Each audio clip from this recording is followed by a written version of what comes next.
ఇల్లు లేని నిరుపేదలకు ఇళ్ల స్థలాలు, ఇల్లు లేని నిరుపేదలకు ఇళ్ల స్థలాలు, భూపోరాట బాధితులపై పెట్టిన అక్రమ కేసులు ఎత్తివేయాలి, భూపోరాట బాధితులపై పెట్టిన అక్రమ కేసులను, భూపోరాట బాధితులపై పెట్టిన అక్రమ కేసులను, భూపోరాట బాధితులపై పెట్టిన అక్రమ కేసులను. సిపిఎం పార్టీ ఆధ్వర్యంలో గత సంవత్సర కాలం నుండి మహబాద్ పట్టణంలో వివిధ ప్రాంతాల్లో 207/1 250/1 ప్రభుత్వ భూమిలో ఇల్లు కట్టుకున్న పేదవాడికి నువ్వు పట్టా ఇస్తానన్నా ఎప్పుడు ఇస్తానని అడిగితే ఇక్కడ ఉన్న ఆనాటి ఎమ్మెల్యే మహబూబాబాద్లో 3000కు పైగా పేదలు గుడిసెలు వేసుకున్నారు.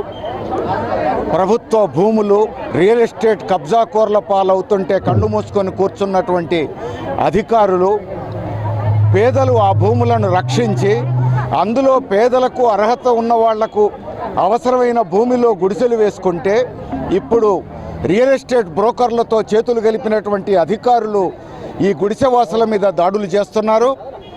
రాష్ట్రంలోనే ఎక్కడా లేని విధంగా 19 సార్లు ఈ గుడిసెలను కూల్చివేశారు, తగలబెట్టారు. 18 సార్లు టీఆర్ఎస్ ప్రభుత్వం హయాంలో కూలగొడితే కాంగ్రెస్ గవర్నమెంట్ ఇట్లా వచ్చిందో లేదో ఇంకా ఈ ప్రభుత్వం స్థిరపడక ముందే అధికారులు పెద్ద ఎత్తున ఈ గుడిసెవాసుల మీద దాడి చేయటం అనేది ఆశ్చర్యం కలిగిస్తూ ఉంది. ఇది భూ కబ్జాకోర్లతో రియల్ ఎస్టేట్ బ్రోకర్లతో చేతులు కలిపిన అధికారుల బలుపు తప్ప మరొకటి కాదు. అందుకని రాష్ట్ర ప్రభుత్వం పేదలందరికీ కూడా ఇందిరమ్మ ఇండ్లు ఇస్తానని వాగ్దానం చేసి ఉన్నది. ఆల్రెడీ ఇప్పటికే ప్రభుత్వ భూమిలో గుడిసెలు వేసుకున్న పేదలకు పట్టాలు ఇచ్చి అక్కడనే ఇందిరమ్మ ఇండ్లు కట్టుకోవడానికి అవసరమైనటువంటి ఆర్థిక సాయం చేయాలని కోరుతున్నాం. గుడిసెలు వేసుకొని ఇతర పేదలకు మిగిలిన ప్రాంతాల్లో గుడిసెలు వేసుకోవడానికి స్థలం ఇవ్వచ్చు, ప్రభుత్వం ఇండ్లు కట్టించవచ్చు.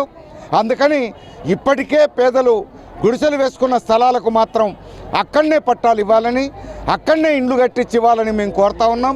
ఇదొక్క మహబూబాదే కాదు, మొత్తం తెలంగాణ రాష్ట్రంలో 19 జిల్లాల్లో 1,00,000 కుటుంబాలకు పైగా పేదలు ప్రభుత్వ భూముల్లో గుడిసెలు వేసుకొని ఇప్పుడు నివసిస్తున్నారు. వీళ్ళందరికీ న్యాయం చేయాలని కోరుతున్నాం. మేము గృహ నిర్మాణ శాఖ మంత్రి పొంగులేటి శ్రీనివాసరెడ్డి గారిని కలిసాం.